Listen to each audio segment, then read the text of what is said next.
distribuição de íons, como é que a distribuição de íons dentro de um líquido se comporta mediante a aplicação de potencial, além de poder se estudar a estrutura da interface líquido-ar, tipo estrutura de líquidos iônicos e coisas assim. Bem interessante se estudar, porque a física na superfície é bem diferente da física de dentro, né, no bulk. E também das aplicações tecnológicas, a estrutura de membranas. Isso aqui é bastante, é mais ou menos o que eu vou mostrar e o que eu faço, né, que é estudar a interação de membranas, no meu caso, membranas lipídicas, com proteínas, íons, surfactantes, dá para botar um monte de coisa aí, nanopartículas, fármacos, né? E essa parte é bastante forte para quem estuda, para quem quer fazer estudos mais fundamentais na parte de interação de membranas biológicas, com essas coisinhas aqui, tipo proteínas, tem nanopartículas também, né? Nanopartículas de interface ou interação das membranas com nanopartículas. Estudo em estudos de carregamento de fármacos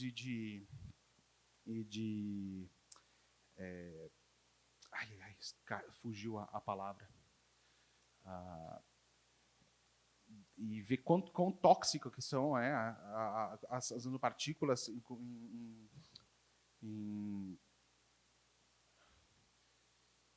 Calma aí, só um pouquinho. Estou indo muito rápido. Quão tóxicas são as nanopartículas quando você coloca no meio biológico? Esses tipos de estudos são muito importantes, né? E também a estrutura de polímeros e nanopartículas e interfaces, isso é bem legal de se estudar. Então, eu vou apresentar basicamente estruturas de moléculas anfifílicas, na verdade, basicamente de lipídios polares, porque é isso que eu trabalho. Então, só para localizar vocês aqui, um lipídio é uma molécula que tem uma parte polar, né, hidrofílica, e caudas apolares, que são hidrofóbicas. A gente representa ele mais ou menos dessa forma, com as duas perninhas, e com a cabeça que é polar.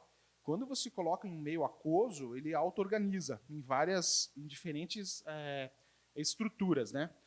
A mais comum é a forma de bicamada, que, por exemplo, os lipossomas eles se organizam dessa forma. Eles podem se formar, né, fechar essas bicamadas em forma de vesículas, que são os lipossomas, ou fazer fases lamelares e segregar, por exemplo. Né? Pode formar outras estruturas mais complexas, mas essas eu vou deixar para uma outra oportunidade. Por exemplo, se o tamanho da cabeça, dependendo das propriedades aqui do lipídio, ele pode fechar em micelas, que são bem menores, né? O tamanho de uma micela é o tamanho mais ou menos da espessura de uma bicamada. E se você colocar ele na interface com a água, né? Botar esses lipídios na interface na água, eles, abaixo de uma concentração crítica, eles vão formar monocamadas, porque eles vão tentar esconder a parte hidrofóbica da água e vão formar monocamadas, vão colocar membranas na superfície da água, tá? E a estrutura aqui vai depender de todas essas propriedades aqui, da carga da cabeça, porque essa cabeça pode ter grupos fosfato, pode ter grupos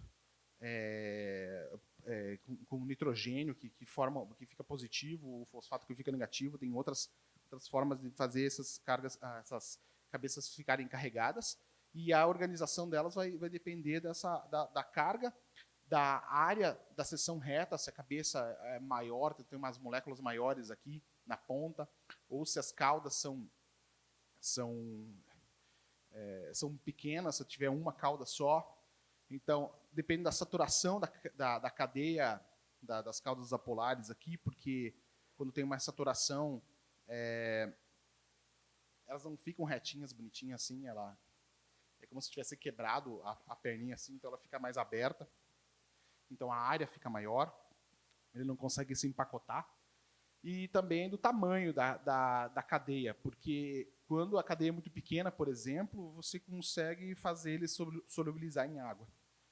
Então, dependendo do tamanho da cadeia, ele vai depender de várias propriedades termodinâmicas mudam.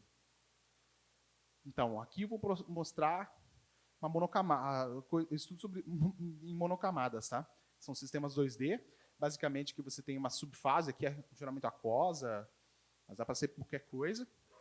Uma monocamada, realmente é uma monocamada, uma camada monomolecular de lipídio que fica aqui em cima, tá? E o ar. Beleza? Isso se chama, isso tem um nome para isso, que eu vou chamar bastante, que são monocamadas de Langmuir, tá? É estudada em diferentes áreas, principalmente na indústria farmacêutica, isso é muito legal. Tipo, tem aplicações para ser estudado, física da parte de ciência fundamental na área farmacêutica, né? Ela é bastante usada em eletrônica também, alimentícia, entre outras, tem várias áreas que estudam esses tipos de sistemas. Tá? São casos de modelos para estudar as propriedades estruturais e dinâmicas de sistemas em 2D. É assim que a gente faz um sistema 2D de matéria mole. Tá? E eles representam também um sistema idealizado para estudar sistemas biológicos, ou seja, se você coloca alguns materiais, tipo alguns fármacos, algumas coisas, algumas nanopartículas na subfase, você consegue estudar a interação dessa monocamada com esses íons, com as nanopartículas, com esses fármacos, com essas coisas. Ok? Então, o ambiente para se estudar esse tipo de sistemas é a cuba de Langmuir. Tá? A cuba de Langmuir nada mais é que um recipiente plano, feito de um material hidrofóbico.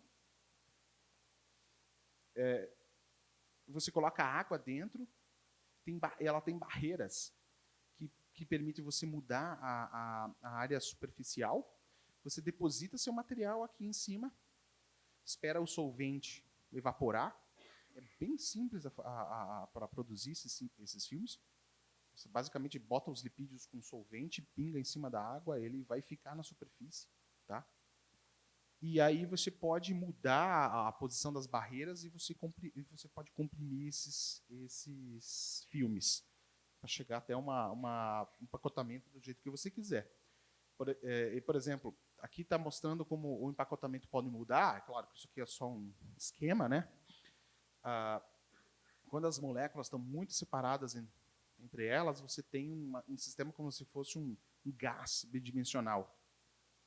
Aí você vai fechando a área e aí as moléculas começam a interagir e isso funciona como se fosse um líquido. A gente chama dessa fase de líquido expandido.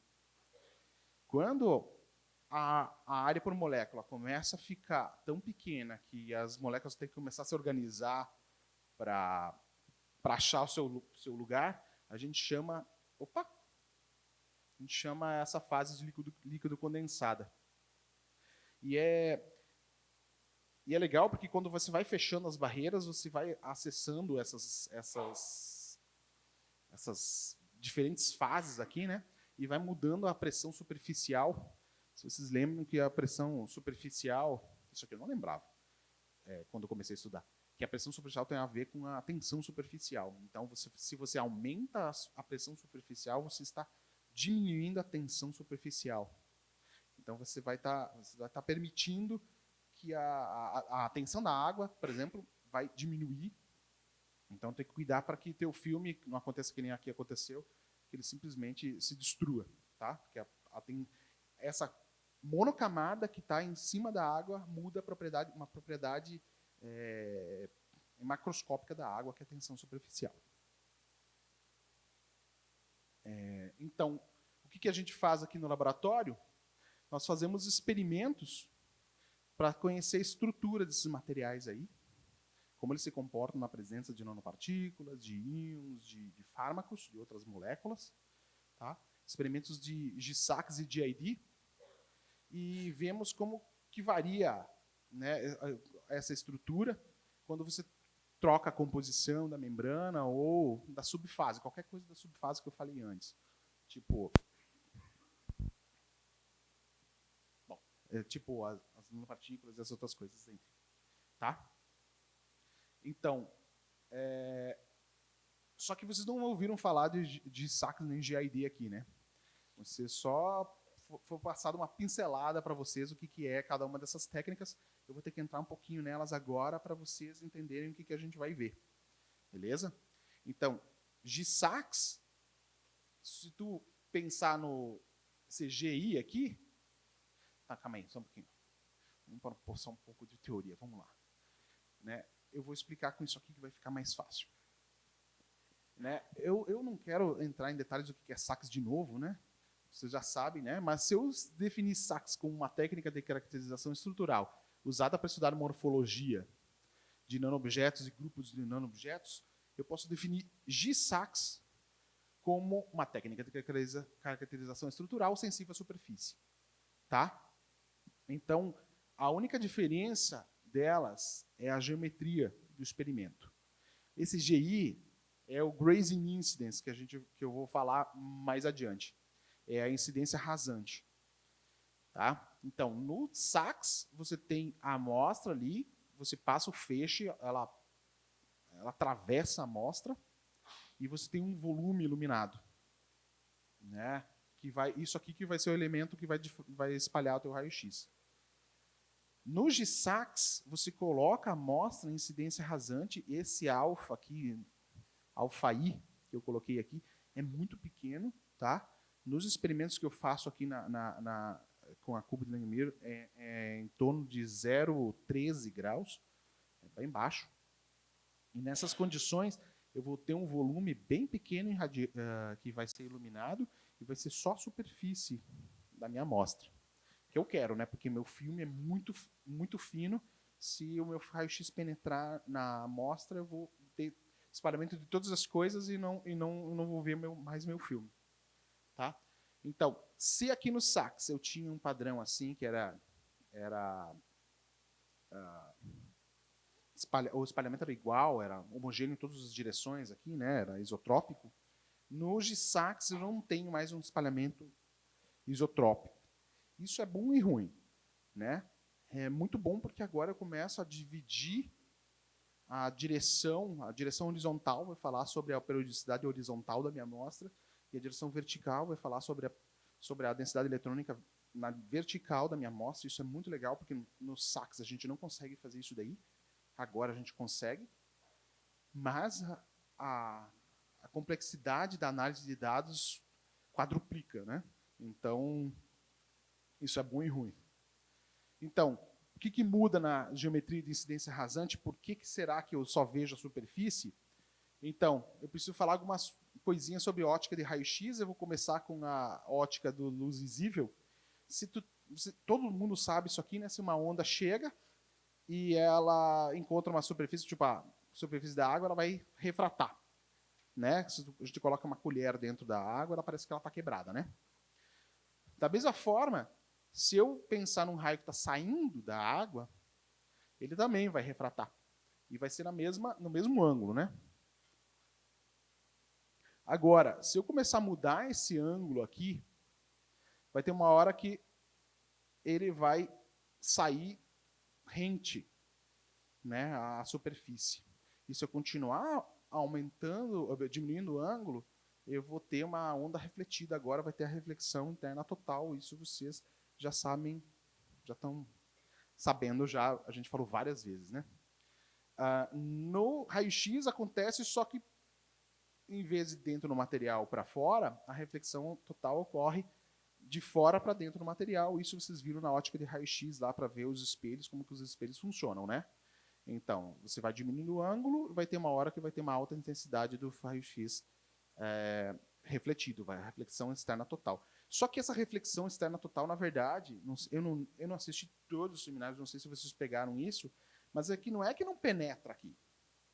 Tá? Ele penetra. O raio-x penetra um pouco nesse material.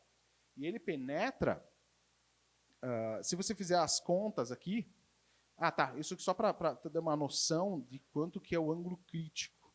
Tá? Esse depende da energia, tá? E depende da densidade eletrônica do material, só para vocês terem uma ideia de quanto que é o ângulo crítico para raio-x, eu coloquei aqui que o ângulo crítico na água para 8 kevs a 0,15 graus, o silício um pouquinho mais, da platina, que é bem pesado, é bem mais, mas ainda assim é bem baixo esse ângulo crítico, tá? Diferente do que a luz visível, por exemplo, na água, um laser, que são alguns graus, vários graus, tá?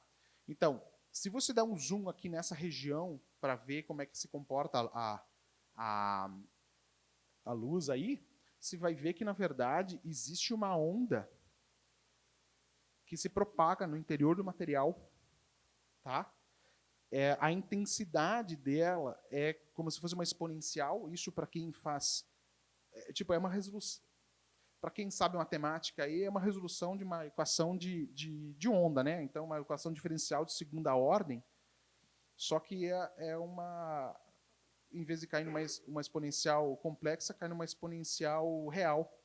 E aí você tem uma onda atenuada. Então, é uma intensidade que cai rapidamente com alguns nanômetros, já não tem mais nada. Então, essa onda só fica na superfície. Tá? E a gente vai usar ela para estudar os materiais. Ok? Vai usar isso aqui, porque, para você ter uma ideia de quanto que é alguns nanômetros, é alguns mesmo, 3, 4, 5. Ok? Depende da densidade eletrônica do substrato, depende do ângulo de incidência, mas é em torno disso daí. Então, é realmente isso faz... Essa propriedade da onda, que a gente chama de evanescente, né? Ela faz do G-SOX, que é o Grazing Incidence SOX, e o GID, que é o Grazing Incidence Diffraction, tá? Então, é difração e espalhamento em raio-x e incidência rasante, faz essas técnicas elas serem sensíveis somente à superfície. Ok? Uma vez que somente a superfície é iluminada pelo feixe na condição de incidência rasante. Se você passar do ângulo crítico, vai começar a penetrar na tua amostra, e aí, de alguns nanômetros, vai passar para micrômetros, ou até milímetros, dependendo da energia, dependendo da densidade eletrônica do teu material. E aí você esquece, você não está mais vendo a superfície da tua amostra. Ok? Então a gente está nessa condição de incidência rasante. Então, sempre que vocês verem um ângulozinho chegando na amostra, não é aquele ângulo que eu boto ali, é um ângulo de 0,1 graus, tá? Então, para entender...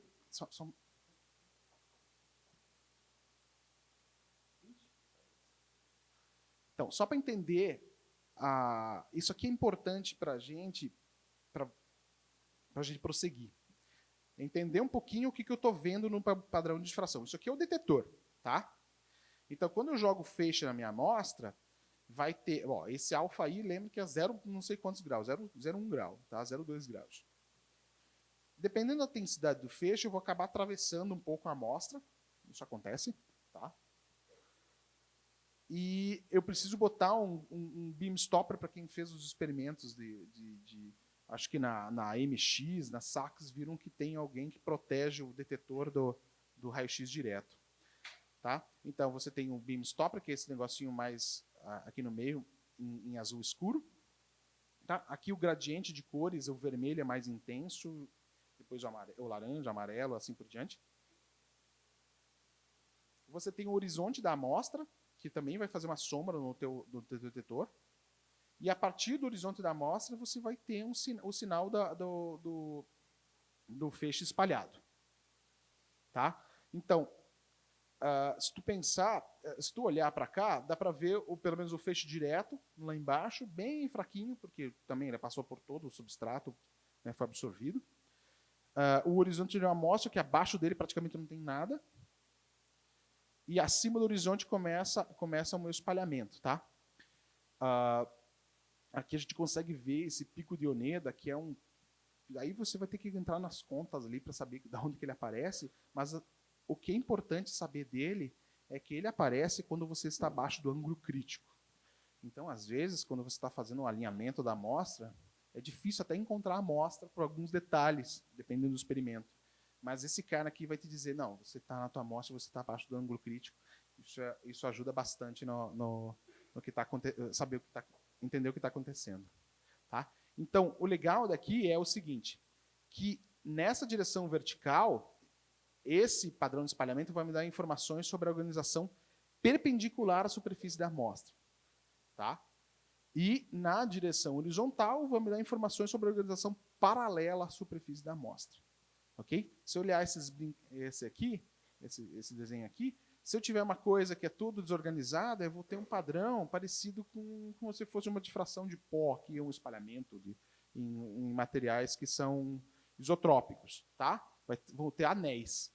Agora, se eu tiver uma coisa bem organizada na vertical, ele vai dar padrões bem organizados na vertical. Tá?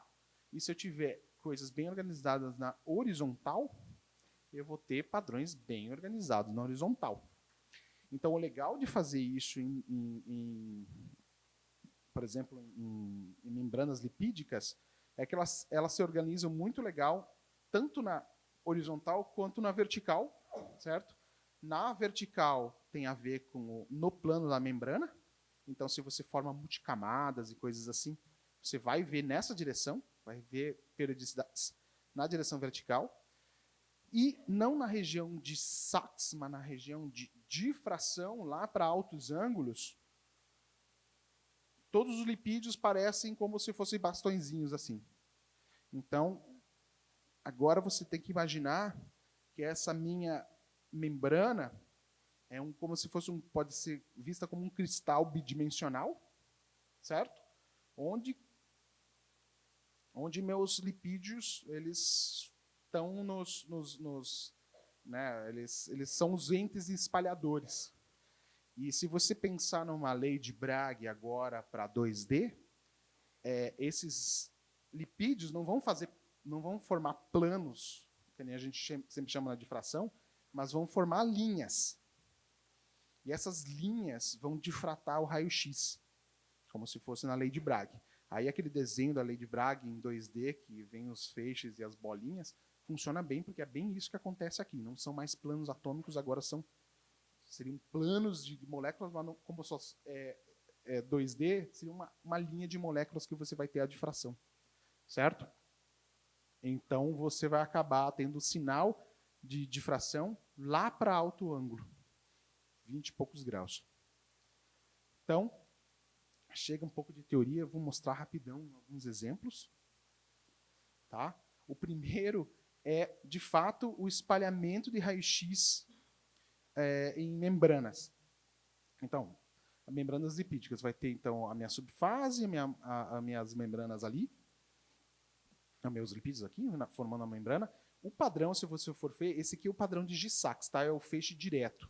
Então, o que eu estou vendo? Eu estou vendo coisas, a organização não entre as caudas, porque isso é muito fino, é muito alto ângulo, mas sim uma visão geral da densidade eletrônica de como é um filme assim.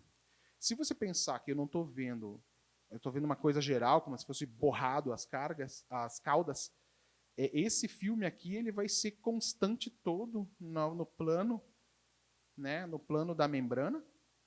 A única coisa que vai variar vai ser a densidade eletrônica aqui, que a água é diferente das caudas, que é diferente do ar, que é diferente da cabeça do lipídio. E eu vou acabar vendo essa diferença aqui no padrão de espalhamento. Para vocês entenderem o padrão de espalhamento aqui, essa parte mais escura é o meu beam stopper. Eu uso um beam stopper enorme para que o feixe espalhado no ar não atrapalhe meu resultado. Aqui dá para ver, se vocês tiverem um olho muito bom, não tiverem com muito sono, dá para ver o feixe refletido. Tá bem por aqui no 00. Aqui, tá?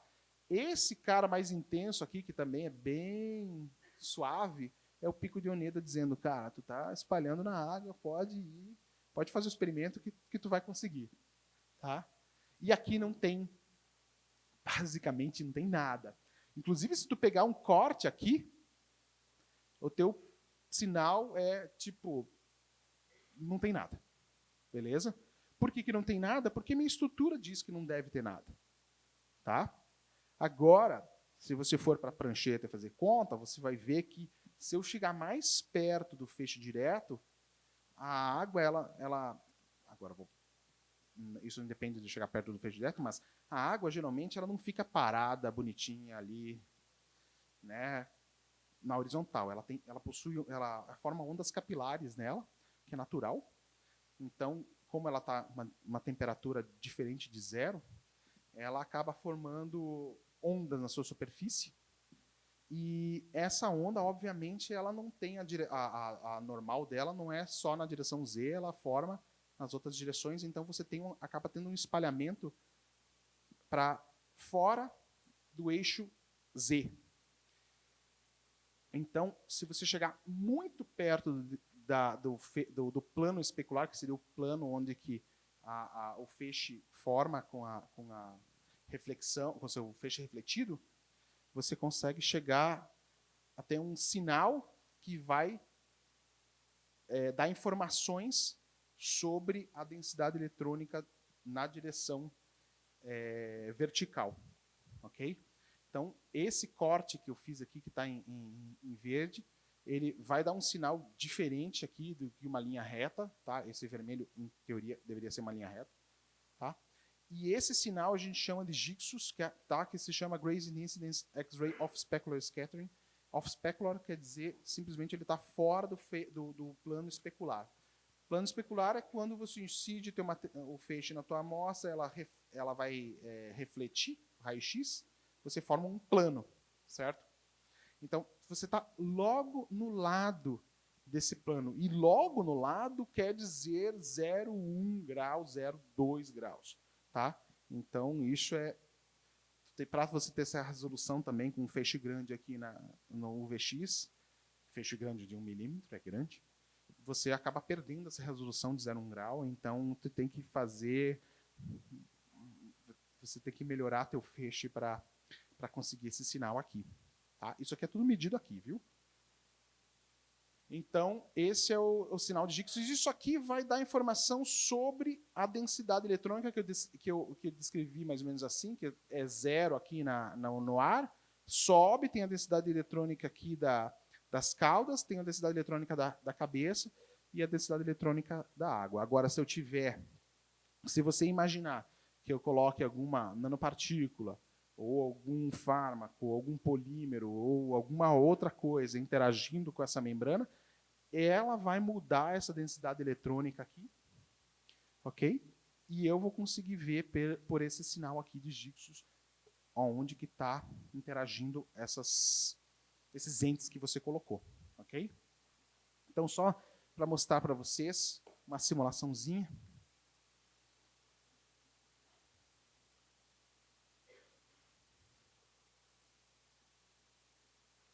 Tá?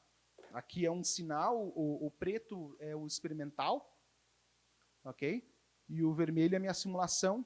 Eu vou ter várias variáveis aqui, eu vou ter que explicar cada uma delas para vocês entenderem mais ou menos o que está acontecendo. Tá? Começando de baixo, que é mais fácil, eu tenho uma intensidade global dessa curva vermelha, tipo um fator multiplicativo. Eu tenho um background, tá? Que ele não é pequeno, então eu vou ter que achar o background também. E eu tenho essas 6 variáveis aqui que dizem respeito à minha densidade eletrônica. Tá? Eu tenho a posição da cabeça do meu lipídio, que deveria estar por aqui, tá? Que é esse pH aqui. Eu tenho a densidade eletrônica dele, então é como se fosse a intensidade dele. E eu tenho a densidade das caudas, que pode ser mais ou menos do que a da água. E tenho 3 interfaces aqui, né? A interface ar-cauda, cauda-cabeça e cabeça-água, que isso também vai influenciar no meu padrão de espalhamento. Gente, só que é assim, 6 variáveis para fitar uma curva que parece que com um cosseno e uma exponencial decrescente já fita, não rola, né? Bom, vamos ser justos. Então, o que a gente tem que fazer? A gente tem que ir para a prancheta, fazer conta para saber quanto que tem que ser a densidade eletrônica das caudas, quanto tem que ser a densidade eletrônica da cabeça, quanto que é essa rugosidade, né, que seriam esses sigmas. Dá para fazer isso tudo cálculos. E aí você tem pouquíssimos graus de liberdade. Se você fizer vários experimentos com sistemas iguais, né, mudando a pressão, ou muito parecidos, você consegue juntar várias dessas variáveis com outras, e aí você consegue ter uma resolução nesses parâmetros muito boa. Tá? Aqui, obviamente, são 6 variáveis para uma curva. Eu vou conseguir fitar isso. Tipo, eu vou tentar fitar isso. Tá? Eu mais ou menos vi que era mais ou menos assim. Ó. Esse background estava mais ou menos por aqui. A intensidade parece que estava mais baixa. A posição da cabeça. Ó, tudo que eu estou mudando, muda aqui. Ó. Tá? Tipo, se eu botar uma densidade da cabeça muito alta, com certeza isso eu não estou vendo aqui no meu padrão. Tá? Mas também tem um detalhezinho que eu não falei ainda, que o nosso feixe aqui... Bom, eu já falei isso. Nosso feixe nesse síncrono aqui, ele é muito grandão. Ainda, mesmo a gente cortando ele. Então, aí ele perde um pouco dessa resolução aqui. Tá? Então, provavelmente eu teria alguma coisa bem densa, assim, como mais ou menos mostra esse gráfico, mas a gente não consegue ver direito aqui por enquanto. Tá? Então, detalhes sobre essa densidade eletrônica, detalhes muito finos, a gente aqui no VX não consegue. No Sirius, com certeza, com o tamanho do feixe dele, não vai ter esses problemas. A gente vai conseguir fazer experimentos legais lá, viu? Opa, essa aqui eu vou deixar aqui. Então, ó, tá chegando mais ou menos o que eu imaginei que ia ser.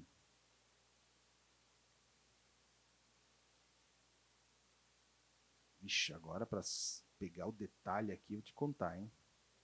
Tá, mais ou menos assim. Eu não tenho nenhum botão de fit aqui, então a gente vai ser só simulação.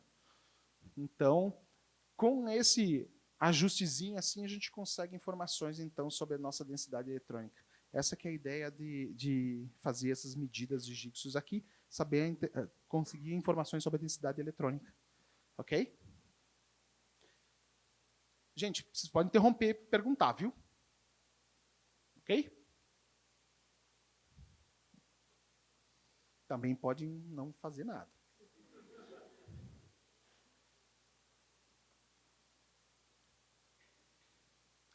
Estou indo muito rápido? Beleza. Então, falta 5?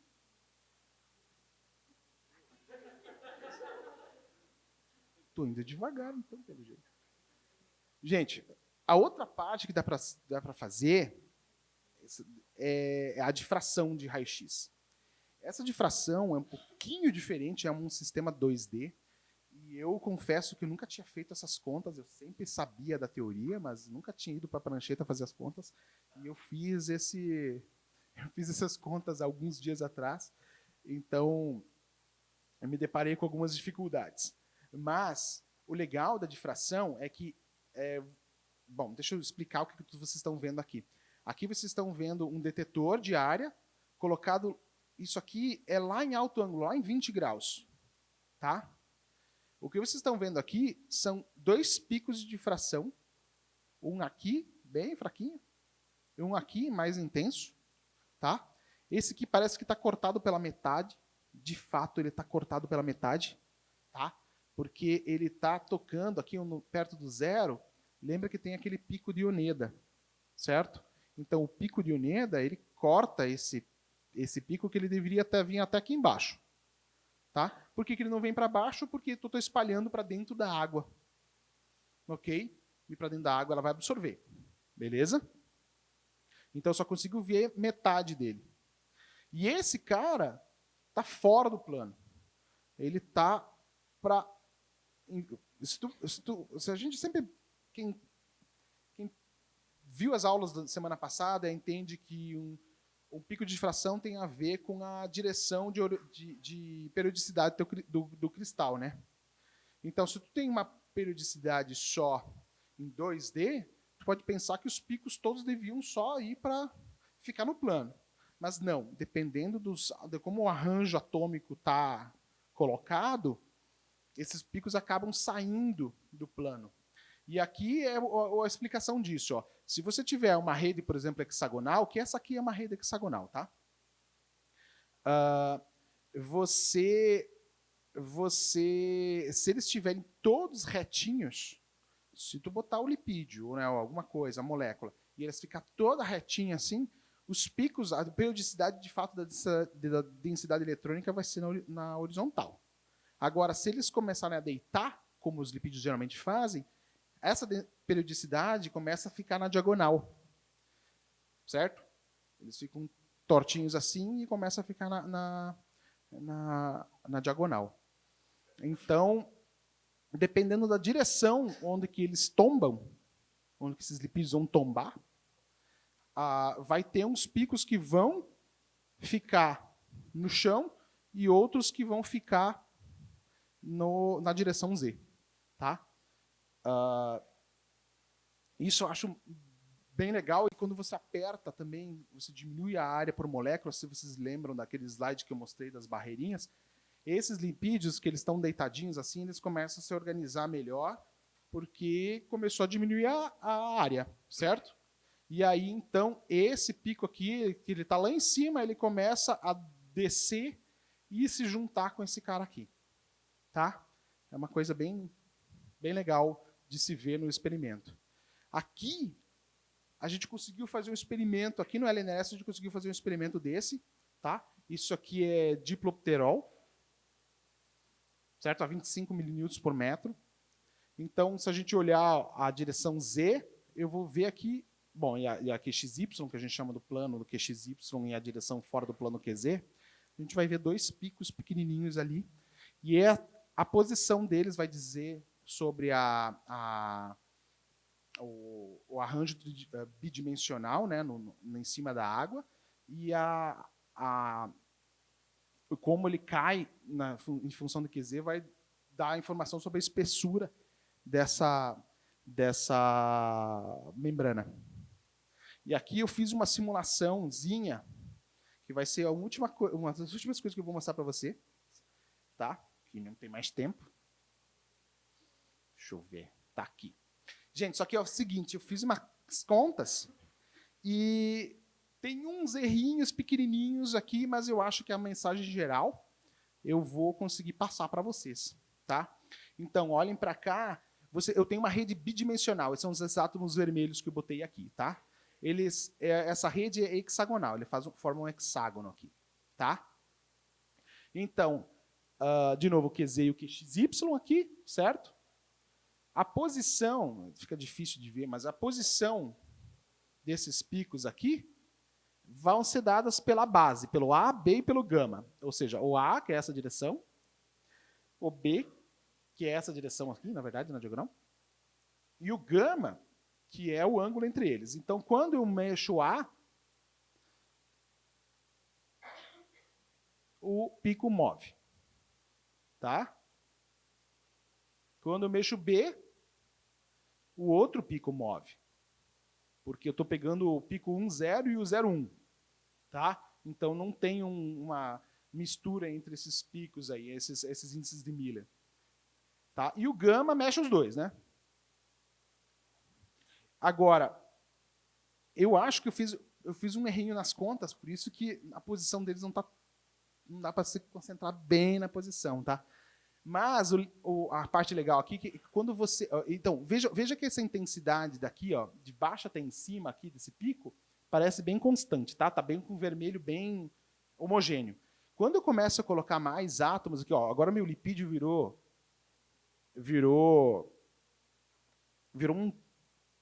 como é que eu posso dizer?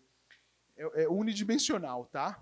Não estava com as duas caudas, mas é só um monte de... Eu coloquei um monte de átomos empilhados para cima, tá? Isso aqui pensa que estão na direção Z, que eu estou colocando esses átomos na direção Z, tá? Olha o que acontece com o perfil de intensidade aqui. Ele começa a ficar mais para baixo, aqui intenso, e aqui começa a morrer, tá? Aqui, ó, são mais ordens, é porque, tipo, eu deveria ter colocado um amortecimento para matar os picos lá de cima, mas basicamente quanto mais átomos eu coloco, mais a minha concentração de intensidade vai ficando por aqui, ó. Então a minha espessura aqui do filme vai falar, vai ser dita, eu conseguir informação sobre essa densidade eletrônica, sobre esse perfil de intensidade que está caindo aqui. Aí vocês esqueçam isso aqui por enquanto, que são as segundas ordens. Mas a ideia era ver que você começa a condensar nessa direção. Aí, se eu mudar o espaçamento entre eles e botar os átomos mais pertinho um do outro, está vendo que, como no espaço recíproco acontece, quanto mais perto estiver os átomos um do outro aqui, a espessura do meu filme vai ser menor, e esse cara começa a aumentar. Tá? Então, se eu botar um monte de átomo aqui para ficar mais divertido, agora eu vou tentar mostrar para vocês isso aqui. Ó. Se eu começar a tombar esse ângulo aqui, ó, as moléculas, olha o que acontece com esse pico da esquerda ali. Ó. A intensidade dele vai sair. Está saindo do plano e subindo. Vocês conseguem ver isso? Deixa eu tentar. Ah, sim, fica mais fácil. Tá? Fica mais difícil de ver aqui, mas fica mais fácil de ver aqui. Tá vendo que se eu tombar as moléculas, ele começa a mudar, sai do plano e começa a subir? Então, essas informações da posição dos picos, eu começo a ter informação sobre quanto essas caudas elas tombam. E se ela tombou para uma direção, eu tombei na direção A, se eu começar a rodar elas na direção B, que ela pode estar também tombadas para outra direção, eu começo a mudar a intensidade relativa desses picos aqui. Então, um sobe, outro desce, depois ele começa a subir de novo, e aí eu tenho informações sobre como é a estrutura do meu material. Gente, isso aqui é muito legal e muito importante quando se você trabalhar, por exemplo, com esses sistemas e quiser fazer dinâmica molecular, por exemplo, você precisa saber a organização dessas moléculas, senão você começa a tua própria simulação já começa errada. Tá? Então, isso, para quem trabalha com simulação, com dinâmica molecular, é muito importante conhecer esses tipos de ferramentas, ok? Que muitas vezes não tem sobre a tua molécula específica nos artigos, né? Bom, gente, já devia estar acabando, então vamos lá, né? Eu vou mostrar mais um exemplo. Não dá mais? Bom, gente, desculpe. Demorei demais. Mas é isso daí, então. Viu?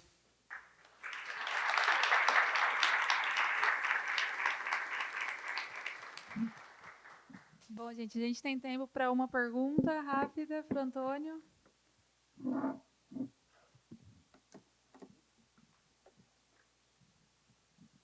Não sei se é muito rápida. Primeiro, eu adoro essas tuas simulações, são muito legais, realmente ajudam a gente a visualizar o que está acontecendo. Eu queria saber, assim, em termos de seleção de comprimento de onda e quando tiver Sirius com mais fótons, feixe mais curto, qual vai ser a diferença nessas tuas análises? Porque parece ser uma coisa muito difícil de analisar, muito pequena, muito... Então, bom, eu não cheguei até o slide de mostrar a diferença, tá? Mas, basicamente, um experimento desse demora, aqui no VX, demora muito, realmente muito tempo. Então, a gente mede, geralmente, 2 horas para ter uma imagem. Nos Sirius, só por causa que o feixe é pequeno, não estou falando nem de quão estável é, só por ele ser pequeno, eu não vou precisar cortar meu feixe, eu vou ganhar resolução angular, e isso geralmente vai... O que estava calculando, o que está calculando em teoria, né, que vai ganhar um fator de entre 10 na 4 e 10 na 5 de fótons. Isso quer dizer que meu experimento, que demoraria 3 horas, que são 10 na 4 segundos, vai demorar entre 0,1 e 1 segundo. Vai queimar. Mas, tipo, tudo bem, a gente pode... É melhor queimar do que ficar 3 horas esperando para um sinal que tu viu que dá errado, né? Então, fora o problema do que vai queimar, que você pode medir em diferentes posições, você pode ganhar estatística aí, você vai conseguir ter uma resolução muito melhor. Tá? Não vai poder fazer várias coisas. E, tipo, aqui a gente mede um ponto, lá a gente vai poder medir uma matriz de condições. Tá? A diferença vai ser brutal. Beleza? Bom, pessoal, quem tiver mais dúvida também, depois vai encontrar o Antônio por aí ainda, pode conversar com ele depois. Vamos agradecer ele novamente.